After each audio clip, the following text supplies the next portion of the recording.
ಸೌಜನ್ಯ ಹೋರಾಟಗಾರ ನಮಸ್ತೆ. ಎಲ್ಲರಿಗೂ ಗೊತ್ತಿರುವ ವಿಷಯನೇ, ಮಹೇಶಣ್ಣ ತಿಮ್ಮರೋಡಿ ಅವರ ನೇತೃತ್ವದಲ್ಲಿ ಸೌಜನ್ಯ ಒಂದು ಹೆಣ್ಣು ಮಗಳಿಗೆ ನ್ಯಾಯ ಕೊಡಿಸಬೇಕು. ಈ ಪ್ರಭಾವಿ ವ್ಯಕ್ತಿಗಳ ಮಕ್ಕಳು ಅವರ ಒಂದು ಗುಂಪು ಸೇರಿ ಈ ಹೆಣ್ಣು ಮಗಳನ್ನು ಅತ್ಯಾಚಾರ ಮಾಡಿರೋದು. ಅದೇ ರೀತಿಯಲ್ಲಿ ಪದ್ಮಲತಾ, ವೇದವಲ್ಲಿ, ಆನಮಾವತ ಇಂಥ ಪ್ರಕರಣಗಳು ಕಣ್ಣಿಗೆ ಕಾಣಿಸ್ತಾ ಇರುವಂಥ ಪ್ರಕರಣಗಳು. ಇದರೊಂದಿಗೆ ಸಾವಿರಾರು ಪ್ರಕರಣಗಳನ್ನು ಮುಚ್ಚಾಕೋ ಪ್ರಕರಣಗಳೇ, ಯಾವುದೇ ಸರ್ಕಾರಿ ದಾಖಲೆ ಇಲ್ಲಾಂದರೆ FIR ಆಗದೆ ಮುಚ್ಚಾಕಿರೋ ಪ್ರಕರಣ ಸಾವಿರಾರು ಪ್ರಕರಣ ಇದೆ. ಅಂದರೆ ಈ ಧರ್ಮಸ್ಥಳ ಪ್ರಭಾವಿ ವ್ಯಕ್ತಿಗಳು, ಅವರ ಗುಂಪು, ಅವರ ಕುಟುಂಬ ಒಂದು ಅತ್ಯಾಚಾರಿಗಳ ಗುಂಪಂತ ಹೇಳ್ಬೋದು. ಈ ಒಂದು ವಿಷಯಕ್ಕೆ ನಾವು ಹೋರಾಟ ಮಾಡ್ತಾ ಬಂದಿದ್ದೀವಿ. ಇವತ್ತೆಲ್ಲ ನಾಳೆ ನ್ಯಾಯ ಸಿಗುವುದೆಂಬ ಉದ್ದೇಶ ನಾವು ನಿಂತಿದ್ದೀವಿ. ಇದರ ಮಧ್ಯದಲ್ಲಿ ನಮ್ಮ ನಾಡಿನ ಜನರಿಗೆ, ದೇಶದ ನಾನಾ ಭಾಗದ ಜನರಿಗೆ ಬಡ್ಡಿ ದಂಧೆ ಮುಖಾಂತರವಾಗಿ ಅವರನ್ನು ದೊಡ್ಡ ಹಳ್ಳಕ್ಕೆ ತಂದಾಕುವ ಕೆಲಸವನ್ನು ಈ ಅತ್ಯಾಚಾರಿಗಳು ಮಾಡ್ತಾ ಇದ್ದಾರೆ. ದೇಶಕ್ಕೆ ದೊಡ್ಡ ಮಾರ್ಗ ಕಾಯಿಲೆ ಥರ ಇದ್ದಾರೆ ಇವರು. ದೇಶದ್ರೋಹಿ ಕೃತ್ಯಗಳನ್ನು ಮಾಡ್ತಾ ಇದ್ದಾರೆ ಇವರು. ಅಂದರೆ ದೇಶದಿಂದ ಗ್ರಾಮ ಅಭಿವೃದ್ಧಿಗೋಸ್ಕರ, ಗ್ರಾಮಾಭಿವೃದ್ಧಿ ಎಂಬ ಒಂದು ಉದ್ದೇಶದಿಂದ ದೇಶದ ಖಜಾನೆಯನ್ನು ಲುಟ್ಟುವ ಕೆಲಸವನ್ನು ಮಾಡ್ತಾ ಇದ್ದಾರೆ. ಆ ಒಂದು ರೀತಿಯಲ್ಲಿ ಗ್ರಾಮವನ್ನು ಅಭಿವೃದ್ಧಿ ಮಾಡಲಿಕ್ಕೆ, ಗ್ರಾಮದ ಜನರನ್ನು ಅಭಿವೃದ್ಧಿ ಮಾಡಲಿಕ್ಕೆ ಬಂದಿರೋ ದುಡ್ಡನ್ನು ಬಡ್ಡಿ ಆಗಿ ಕೊಡ್ತಾ ಇದ್ದಾರೆ. ಬಡ್ಡಿ ಕೊಟ್ಟು ರಕ್ತ ಹೀರುವ ಕೆಲಸವನ್ನು ಮಾಡ್ತಾ ಇದ್ದಾರೆ ಜನರಿಂದ.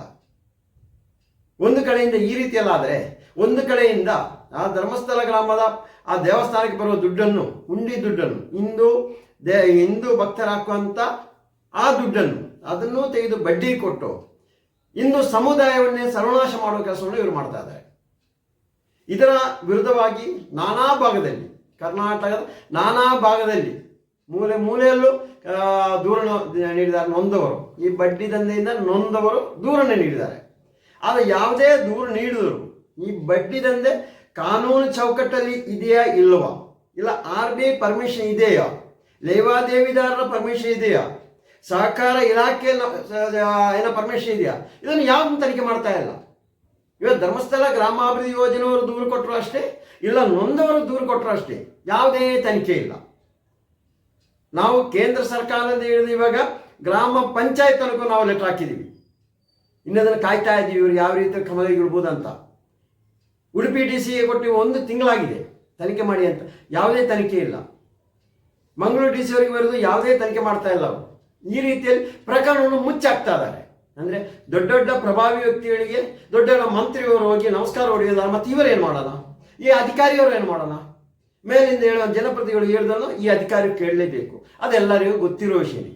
ಇವಾಗ ಸಂತೋಷ ಸುದ್ದಿ ಏನಂತ ಹೇಳಿದ್ರೆ, ನಮ್ಮ ಕರ್ನಾಟಕ ರಾಜ್ಯದ ಪಕ್ಕದ ರಾಜ್ಯ, ಅದರಲ್ಲೂ ಕಾಸರಗೋಡು ಬದಿಯಡ್ಕ ವ್ಯಾಪ್ತಿಯ ಪೆರ್ಲಾ ನಾರಾಯಣ ನಾಯಕ್ ಎಂಬುವರು, ಅವರು ಈ ಒಂದು ಸಾಲ ಪಡೆದು ನೊಂದು ಕಟ್ಟಲಿಕ್ಕೆ ಆಗದೆ ಆಗುವಾಗ ಈ ಧರ್ಮಸ್ಥಳ ಗ್ರಾಮಾಭಿವೃದ್ಧಿಯಲ್ಲಿ ಕೆಲಸ ಮಾಡ್ತಾ ಇರುವಂಥ ರೌಡಿ ಸಿಬ್ಬಂದಿಗಳು, ಅವರನ್ನು ರೌಡಿ ಸಿಬ್ಬಂದಿಗಳು ಅಂತ ಕರಿತೀವಿ. ಯಾಕಂದರೆ ನಮ್ಮ ಮೇಲೆ ಅಟ್ಯಾಕ್ ಮಾಡಿರೋದು, ಜನರ ಮೇಲೆ ಅಲ್ಲಲ್ಲಿ ಮನೆಗೆ ಹೋಗಿ ನುಗ್ತಾ ಇದ್ದಾರೆ. ಸಾಲ ಕೊಟ್ಟರೆ ಯಾವುದೇ ಒಂದು RBI ಹೇಳಿಲ್ಲ, ನೀವು ಮನೆಗೆ ಹೋಗಿ ನುಗ್ಗಿ ಹೊಡೀರಿ, ಅಲ್ಲಿಂದ ದುಡ್ಡನ್ನು ಕಿತ್ಕೊಂಡು ಬನ್ನಿ, ಇಲ್ಲ ಅವರ ಮಾನ ಹರಾಜು ಮಾಡಿ, ಮಾನಸಿಕ ಕಿರುಕುಳ ಮಾಡಿ ಅಂತ ಯಾವುದೇ ನಿಯಮದಲ್ಲಿ ಇರೋದಿಲ್ಲ. ಆದರೆ ಇವರಿಗೆ ಮಾತ್ರ ಆ ನಿಯಮ ಇದೆ. ಅದಕ್ಕೋಸ್ಕರ ಅವ್ರನ್ನ ಕರೆದು ರೌಡಿ ಸಿಬ್ಬಂದಿಗಳಂತ. ಇವರು ನುಗ್ಗಿ ಇವರಿಗೆ ತೊಂದರೆ ಕೊಡ್ತಾ ಇದ್ರು. ಅಷ್ಟೊತ್ತಿಗೆ ಅವರು ಕೇರಳ ಸರ್ಕಾರಕ್ಕೆ ಒಂದು ಮನವಿ ಮಾಡಿದ್ದಾರೆ, ಅಲ್ಲ ದೂರನ್ನು ನೀಡಿದ್ದಾರೆ. ಆ ದೂರಿನ ಪ್ರತಿ ಬದಿಯಡ್ಕ ಸಬ್ ಇನ್ಸ್ಪೆಕ್ಟರ್ ಉಮೇಶ್ ಅವರ ಕೈಗೆ ಬಂದಿದೆ. ಇವಾಗ ಅವರು ನಿಷ್ಠೆಯಿಂದ ತನಿಖೆ ಮಾಡ್ತಾ ಇದ್ದಾರೆ. ಅವರೇ ಇವಾಗ ಹೇಳಿದ್ರೆ, ನಿಮ್ದು ಏನು ದಾಖಲೆ ಇದೆ ತಂದು ಕೊಡಿ ಅಂತ. ಈ ರೀತಿಯಲ್ಲಿ ಒಂದು ದಾಖಲೆ ಇದೆ ಅಂತ ನಮ್ಮ ಕರ್ನಾಟಕ ರಾಜ್ಯದಲ್ಲಿ ಯಾರದೇ ಒಂದು ಅಧಿಕಾರಿ ಕೇಳ್ತಾ ಇಲ್ವಲ್ಲ. ಹೇಗೆ ಸ್ವಾಮಿ, ಅವರ ವಿರುದ್ಧವಾಗಿ ಏನಾದ್ರು ನಾವು ದೂರು ಕೊಟ್ಟರೆ ಆ ದೂರನ್ನೇ ತಗೊಳ್ಳಲ್ಲ. ಈ ಪ್ರಭಾವಿ ವ್ಯಕ್ತಿಗಳ ವಿರುದ್ಧವಾಗಿ ಒಂದು ಹೆಸರನ್ನು ಅಲ್ಲಿ ನಮೂದಿಸಿ ದೂರು ಕೊಟ್ಟರೆ ದೂರೇ ತಗೊಳ್ತಾ ಇಲ್ಲ. ದೂರು ತಕ್ಕೊಂಡು ಅವರು ತನಿಖೆ ಮಾಡಲಿಕ್ಕೂ ಆಗ್ತಾ ಇಲ್ಲ. ಇಷ್ಟು ದೊಡ್ಡ ಪ್ರಭಾವಿ ವ್ಯಕ್ತಿ ಇರೋರು. ಕಾನೂನು ಎಲ್ಲರಿಗೂ ಒಂದೇ ತಾನೇ? ಏನು ಬಡವರಿಗೊಂದು ಕಾನೂನು, ದೊಡ್ಡವರಿಗೊಂದು ಕಾನೂನು, ಈ ರೀತಿಯನ್ನ ಇದೆಯಾ? ಇದರಿಂದ ಇವತ್ತು ಕೇರಳ ರಾಜ್ಯ ಎಚ್ಚೆತ್ತುಕೊಂಡಿದೆ. ಇವಾಗ ಇದನ್ನು ತನಿಖೆ ಆಗಲೇಬೇಕಂತ. ಇವಾಗಲೇ ನಮಗೆ ಬಂದ ಮಾಹಿತಿ ಪ್ರಕಾರವಾಗಿ ಇದು ಏನೇ ಆದರೂ ಆಗ್ಬೋದು, ನಾವು ತನಿಖೆ ಮಾಡ್ತೀವಿ, ಸತ್ಯಾಸತ್ಯ ವರದಿಯನ್ನು ನಾವು ಕೊಡ್ತೀವಿ ಅಂತ ಕೂತಿದ್ದಾರೆ. ಇಂಥ ಸಂದರ್ಭದಲ್ಲಿ ಈ ಪ್ರಭಾವಿ ವ್ಯಕ್ತಿಗಳ ತಂಡ ಈ ನಾರಾಯಣ ನಾಯ್ಕರನ್ನು ಮೀಟ್ ಮಾಡಲು ಹುನ್ನಾರ ನಡೆಸ್ತಾ ಇದೆ. ಅವರೊಂದು ಸಿಕ್ಕಿದ್ರೆ ಏನಾದರೂ ಮಾತಾಡಿ ಒಂದು ಮುಗಿಸಿ ಬಿಡೋಣ ಅಂತ. ನೀವು ಏಕರೆ ಸ್ವಾಮಿ, ನೀವು ಕಾನೂನು ಚೌಕಟ್ಟಲ್ಲಿ ಸಾಲ ಕೊಟ್ಟಿದ್ದರೆ ನೀವು ಏನಕ್ಕೆ ಹೆದರಬೇಕು? ಯಾರಿಗೆ ಹೆದರಬೇಕು? ಯಾವುದೇ ಠಾಣೆಯಲ್ಲಿ ನಾವು ಕರ್ನಾಟಕ ರಾಜ್ಯದ ಯಾವುದೇ ಠಾಣೆ ಕೊಟ್ಟು ಯಾವುದೇ ದಾಖಲೆಯನ್ನು ನೀಡ್ತಾ ಇಲ್ಲ. ನಾವೆಲ್ಲ ದಾಖಲೆಯನ್ನು ಕೊಡ್ತಾ ಇದ್ದೀವಿ, ಯಾವುದನ್ನು ಕೊಡ್ತಾ ಇಲ್ಲ. ಅಂದರೆ ಇವರು ಗ್ರಾಮಾಭಿವೃದ್ಧಿ ಯೋಜನೆ ಅಂದರೆ ಒಂದು 10 ಜನ ಇಲ್ಲ 8 ಜನ ಸೇರಿಸಿ ಒಂದು ಸಂಘ ರಚಿಸಿ ಬ್ಯಾಂಕಿಂದ ಖಾತೆ ತೆರೆದು ಅದರ ಮುಖಾಂತರವಾಗಿ ಸಾಲ ಪಡೆದು ಅಭಿವೃದ್ಧಿ ಮಾಡಲಿಕ್ಕೆ ಇರುವಂಥ ಗ್ರಾಮಾಭಿವೃದ್ಧಿ ಯೋಜನೆ. ಇದೀ ತಂಡ ರಚನೆ ಮಾಡಿದ್ದಾರೆ. ಧರ್ಮಸ್ಥಳ ಗ್ರಾಮಾಭಿವೃದ್ಧಿಯವರು ಅಲ್ಲಲ್ಲಿ ತಂಡ ರಚನೆ ಮಾಡಿ ಅವರೊಬ್ಬರು ಅದಕ್ಕೆ ನೇಮಕ ಮಾಡಿ ಅಲ್ಲಿ ಖಾತೆ ತೆರೆದು ಸರ್ಕಾರದಿಂದ, ಕೇಂದ್ರದಿಂದ, ರಾಜ್ಯ ಸರ್ಕಾರದಿಂದ ಬರುವ ದುಡ್ಡನ್ನು ಅಲ್ಲೇ ಅಡ್ಜಸ್ಟ್ಮೆಂಟ್ ಮಾಡಿ ಅದನ್ನು ತೆಗೆದು ಇವರಿಗೆ ಬಡ್ಡಿ ಕೊಡ್ತಾ ಇದ್ದಾರೆ, ಬಡ್ಡಿ ದಂಧೆ ಮಾಡ್ತಾ ಇದ್ದಾರೆ. ಸರ್ಕಾರದ ಬರುವ ಯಾವುದೇ ಸವಲತ್ತು ಕೊಡ್ತಾ ಇಲ್ಲ, ಸಬ್ಸಿಡಿ ಕೊಡ್ತಾ ಇಲ್ಲ. ಇದರಿಂದ ಇವತ್ತು ಜನರು ರೊಚ್ಚಿಗೆದ್ದು ಎಲ್ಲರಿಗೂ ಗೊತ್ತಾಗಿದೆ ಇವರು ನಮಗೆ ಮೋಸ ಮಾಡ್ತಾ ಇದ್ದಾರಂತ. ಇವಾಗ ಪಾಸ್ಬುಕ್ ಕೇಳ್ತಾ ಇದ್ದಾರೆ.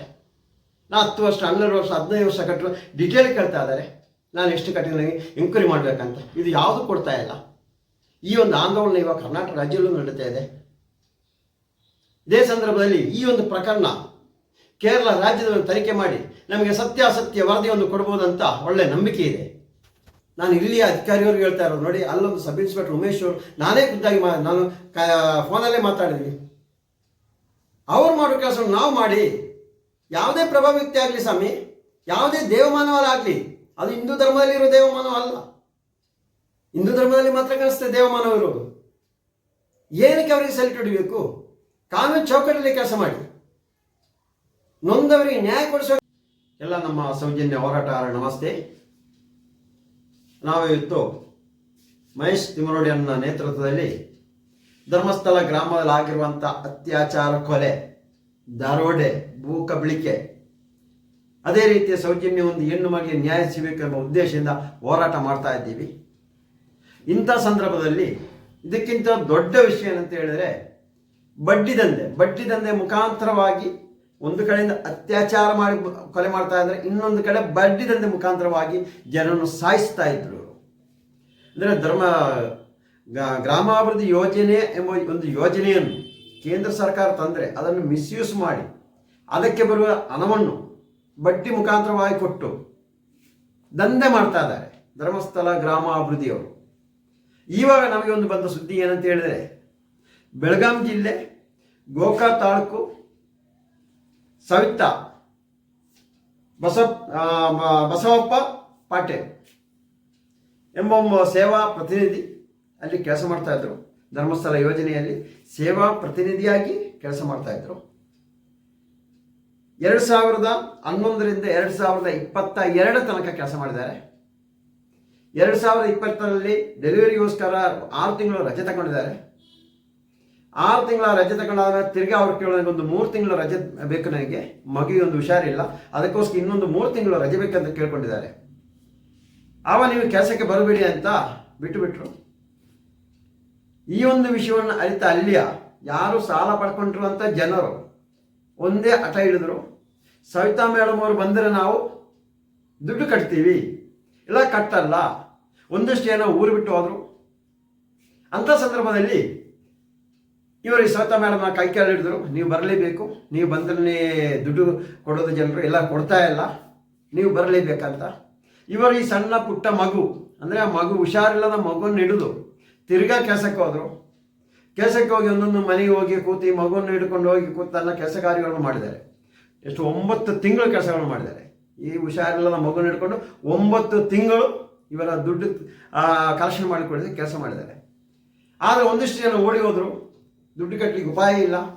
ಅಂಥ ಸಂದರ್ಭದಲ್ಲಿ ಇವರಿದ್ದ ಒಂದು ಮನೆಯನ್ನು, ಇವರು ಸವಿತಾ ಮೇಡಮ್ ಅವರು ವಾಸ ಇದ್ದ ಸ್ವಂತ ಮನೆಯನ್ನು ಮಾರಾಟ ಮಾಡಿ 30 ಲಕ್ಷಕ್ಕೆ ಮಾರಾಟ ಮಾಡಿ 28 ಲಕ್ಷ ಧರ್ಮಸ್ಥಳ ಗ್ರಾಮಾಭಿವೃದ್ಧಿ ಯೋಜನೆ ದುಡ್ಡನ್ನು ಕಟ್ಟಿದ್ದಾರೆ. ಏನು ಇವರ ಮನೆ ತಂದು ಕೊಟ್ಟಿರೋದಲ್ಲ, ಗ್ರಾಮಾಭಿವೃದ್ಧಿ ಹೆಸರಲ್ಲಿ ಕೊಳ್ಳೆ ಹಿಡಿದ ದುಡ್ಡನ್ನು ಕೊಟ್ಟಿರೋದಕ್ಕೋಸ್ಕರ ಆ ದುಡ್ಡನ್ನು ರಿಟರ್ನ್ ಮಾಡಲಿಕ್ಕೋಸ್ಕರ ಈ ಮನೆಯನ್ನು ಮಾಡುವ ಪರಿಸ್ಥಿತಿ ಇವರಿಗೆ ಬಂದಿದೆ. ಇವಾಗ ಅವರು ಬಾಡಿಗೆ ಮನೆಯಲ್ಲಿದ್ದಾರೆ, ಸ್ವಂತ ಮನೆಯನ್ನು ಮಾರಾಟ ಮಾಡಿ ಬಾಡಿಗೆ ಮನೆಯಲ್ಲಿದ್ದಾರೆ. ಆ ದುವಿಡಿ ಇನ್ನೊಂದು ಕಡೆಯಿಂದ ತಿರ್ಗಾ ಅವರು 9 ತಿಂಗಳು ಅಲ್ಲಿ ಕೆಲಸ ಮಾಡಿದ್ರು. ದುಡ್ಡನ್ನು ಅವರಿಗೆಲ್ಲ ಕಲೆಕ್ಷನ್ ಮಾಡಿಕೊಡ್ಲಿಕ್ಕೆ, ಎಷ್ಟು ಸಾಲ ಇವರ ಮುಖಾಂತರ ಕೊಡಿಸ್ತಾರೆ ಅದನ್ನು ರೀಫಂಡ್ ಮಾಡಲಿಕ್ಕೋಸ್ಕರ 9 ತಿಂಗಳು ಕೆಲಸ ಮಾಡಿದ್ರು. ಈ ಎಂಜಲ್ ತಿಂಗಳು ತಿನ್ನುವಂಥ ನಾಯಿಗಳಂತ ಹೇಳ್ಬೋದು ಇವರನ್ನು, ಮಾನವತೆ ಇಲ್ಲದ ಜಾತಿ ಅಂತ ಹೇಳ್ಬೋದು ಇವರನ್ನೆಲ್ಲ. 9 ತಿಂಗಳ ಸಂಬಳ ಸಮೇತ ಇವರು ಕೊಟ್ಟಿಲ್ಲ. ಆಲೋಚನೆ ಮಾಡಿ, ಇವರು ಕೊಡ್ಲಿಕ್ಕೆ ಇಷ್ಟು 28,000 ಕೊಡಬೇಕಿತ್ತು. ಆ ಸಂಬಳ, ಆ ದುಡ್ಡನ್ನೆಲ್ಲ ಇವರು ತನ್ನ ಸ್ವಂತ ಮನೆಯನ್ನು ಮಾರಾಟ ಮಾಡಿ ಅವರು ಕಟ್ಟಿದರು. ತಿರ್ಗಾ 9 ತಿಂಗಳು ಕೆಲಸ ಮಾಡಿ 90,000 ರೂಪಾಯಿ, 10,000 ರೂಪಾಯಿ ದುಡಿತಾ ಇದ್ದಾರಂತೆ. ಈ ಮಗುವನ್ನು ಇಟ್ಟು ಮನೆಗೆ ಹೋಗಿ ಕೈ ಕಾಲಿಟ್ಟು ದುಡ್ಡು ಕಟ್ಟಿ ಅಂತ ಹೇಳಿ ಒದ್ದಾಡ್ತಾ ಇದ್ದ ಆ ತಾಯಿಗೆ 9 ತಿಂಗಳ ಸಂಬಳ ಕೊಟ್ಟಿಲ್ಲ ಅಂತ ಇವರ ಯೋಗ್ಯತೆ. ಇವಾಗ ಗೋಕಾಕ್ ಠಾಣೆಗೆ ಧರ್ಮಸ್ಥಳ ಗ್ರಾಮಾಭಿವೃದ್ಧಿ ಯೋಜನೆ ಹೆಡ್ ಆಫೀಸಿಂದ ಒಂದು ಲೆಟರ್ ಹೋಗಿದೆ ಅಂತ, ಹೆಡ್ ಆಫೀಸಿಂದ ಒಂದು ಲೆಟರ್ ಹೋಗಿದೆ ಅಂತ ಠಾಣೆ ಬಂದು ಕರೆಸಿ ಮಾತಾಡಿಸಲಿಕ್ಕೆ ಈ ಮುಂಚೆನೆ SP-ಗೆಲ್ಲ ದೂರು ಕೊಟ್ಟು ಆಯ್ತು. ಏನೋ ಒಂದು ಪತ್ರ ಕೊಟ್ಟಿದಾರಂತ, ಏನೋ ಪೊಲೀಸ್ ಸ್ಟೇಷನ್ಗೆ ಪತ್ರ ಕೊಡಲಿಕ್ಕೆ ಪಂಚಾಯತ್ ಕಟ್ಟೆನಾ? ಪಂಚಾಯತ್ ಇದು ಠಾಣೆಗೆ ದೂರು ಕೊಡ್ತಾ ಇರೋದು, ಅಲ್ಲಿ ಒತ್ತು ತೀರ್ಪಿಗೆಲ್ಲ ಕೊಡ್ತಾ ಇರೋದು. ಇಂಥವರಾಗಿಬಿಟ್ಟಿದೆ ಧರ್ಮಸ್ಥಳ ಗ್ರಾಮಾಭಿವೃದ್ಧಿ ಯೋಜನೆ ಹೋಗಿ. ಕರ್ನಾಟಕ ರಾಜ್ಯ ಜನತೆ ಇನ್ನಾದರೂ ಅರ್ಥ ಮಾಡ್ಕೊಳ್ಳಿದ್ದನಲ್ಲ, ಯಾವ ರೀತಿಯಲ್ಲಿ ಒಬ್ಬೊಬ್ಬರ ಪರಿಸ್ಥಿತಿ ಯಾವ ರೀತಿಯಲ್ಲಿ ಆಗಿದೆ ಅಂತ ಒಂದೊಂದು ವಿಡಿಯೋ ಮುಖಾಂತರ ನಾವು ತೋರಿಸ್ಕೊಡ್ತಾ ಇದ್ದೀವಿ. ನಾವು ಸುಳ್ಳು ಹೇಳ್ತಾ ಇಲ್ಲ, ಇದ್ದ ವಿಷಯವನ್ನು ಧೈರ್ಯವಾಗಿದ್ದು ನಿಂತು ಹೇಳ್ತಾ ಇದ್ದೀವಿ.